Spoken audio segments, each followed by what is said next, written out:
Hello, welcome to the show. How the fuck are we?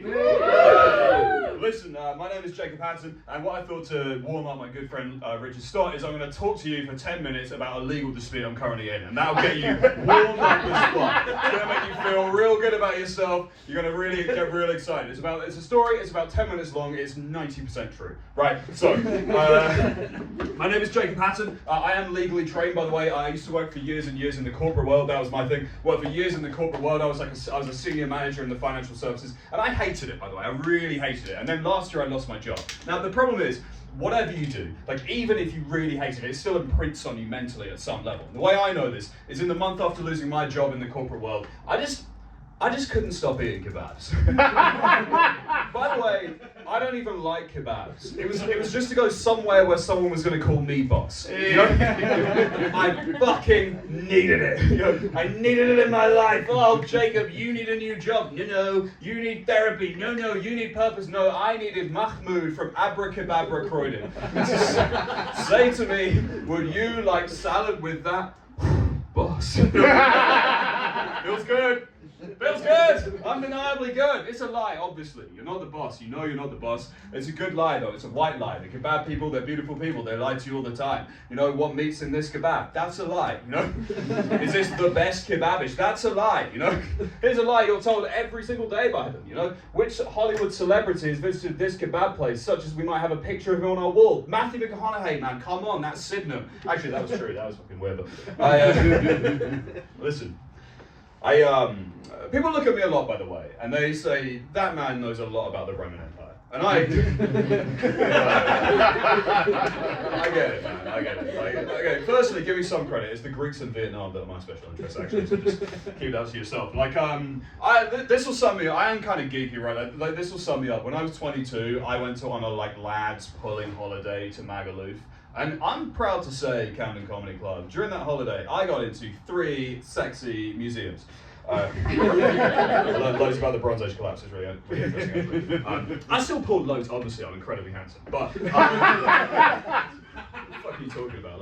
Also, women just like a boy with a special interest. You know, you go up to a girl in a bar or a club, you're like, hey girl, are you Roman concrete? Because our relationship's going to stand the test of time. Also, you're in the future, we'll find you're way more structurally sound than we thought contemporary. It's irresistible, you know? You go up to a woman in a bar or a club, you're like, hey girl, are you Roman roads? Because all my paths are leading to you. Also, you're straight, right? You go up to a girl in a bar or a club, some of you are worried this is going to be the rest of it, it is. You go to a girl in a bar or a club, you're like, hey girl, are you the ancient Hittites? Because I'd be saying hi to these titties, you know? I've got so many more, but I've written hundreds of these. Hey girl, are you the ancient Mesopotamians? Because I'm the sea peoples. I'm planning to smash and then largely disappear from the historic record. Hey girl, I didn't know the Bronze Age collapse stuff was going to go down, so I'd have refocused the whole set. Hey girl, are you the ancient city of Troy? Because I'll be inside a horse to be inside you. I like history, what can I say? You know, I like history, I like to learn about the past, you know. And by the way, this is all important for the legal dispute I'm in, because like I say, I like history. I like visiting tombs. I like to think about the past, I like to think about people long dead, right? I think about the afterlife a lot. Do you believe in the afterlife? No. Why not? Let's fucking get into it. Do you know what I mean? A lot of comedians ask you what your job is. Let's fucking go. Do you believe in the afterlife? No, right? See, I think about it a lot, right? And like I say, I'm going to say a sad thing, and what I need you to do is just accept that it's going to be a funny story, right? So, my dad died last year, right? That's the sad thing. But it is funny. Because and the reason it's funny is because I'm currently doing his will. And as a result, naturally, of course, and this will all, I'm really sorry, this will all happen to all of you at some point in your life. As a result, naturally, I'm currently locked in a bitter legal dispute with a company called 24-Hour MILF Hunters.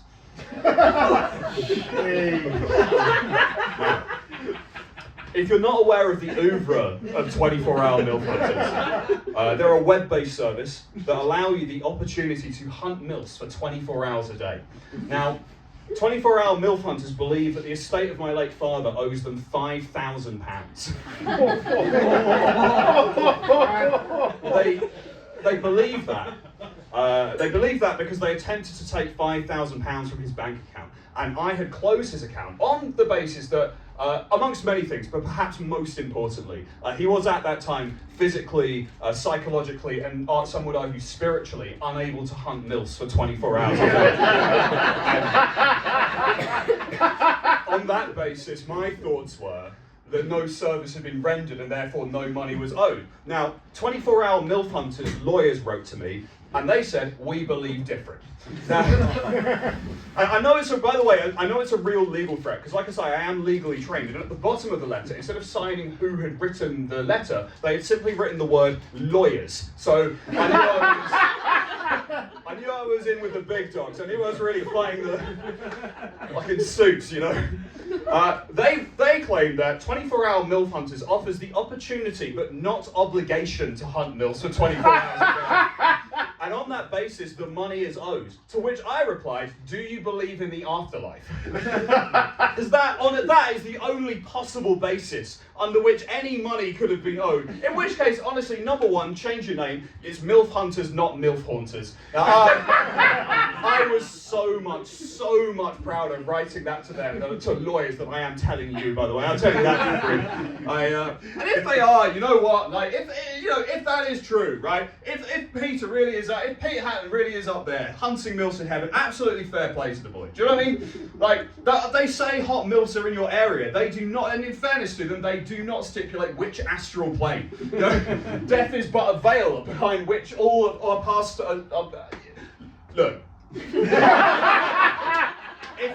if Dad's fucking MILFs in heaven, 100% I support it. There's way more MILFs in heaven, that's just maths. All the good ones too, you know, like Buddha, why not, you know? Maggie T, I'm a boy that likes power, you know? 5 of Henry's 6 wives, apart from the 6th one that survived, still out there. Every time I do that bit, there's only one person who likes it, and I keep it in. I don't know. Where we currently are with the dispute, right, is they wrote back to me and they said, well, since you're inheriting the estate, why don't you just have the account? And I went for it. Buddy, I've wrestled for it, because that's a hell of a responsibility. 24, like what? I don't know what you think you're going to inherit from your father. 24-hour MILF hunters. Like, I'm right. Just to put you in the picture. 24 hours. I'm here now. There's MILFs out there going unhunted. And I appreciate they only have the opportunity, but not obligation. But I feel obliged. You know, how do you think they feel? They're not being hunted. I'm here. I'm talking to you. I don't know. Like, it's. I think the thing is that the prince never knows when he needs to become king, you know? And in fairness, it's a good time for me. It's a good time for me to be hunting MILFs, I'd say. You know, it's come up to me at the right time. Like recently, my wife and we recently decided to go our separate ways, you know, and so maybe it's time for me to step in and step up, you know? Like, just to be corporate about it, my wife and I recently, we decided we differed in core KPIs. For example, one of my core KPIs was to have a child in the next 2 years, right? And one of her core KPIs was to fuck way more women. And that's it's just a real challenge for us to keep together, you know? I argued why not both, but that's why I'm not lawyers, you know? I don't know what this says about me, by the way, but every woman I've ever been with long term has always been at least queer. And I don't know what that says, you know? Like, I get it, you know, I understand. Like, I wear Dr. Martens, I listen to KD Lang, you know? I look like Claire Balding with a beard, you know, I understand. I understand. Like, I think I'm LGBTQ as well, as long as the G stands for gateway. But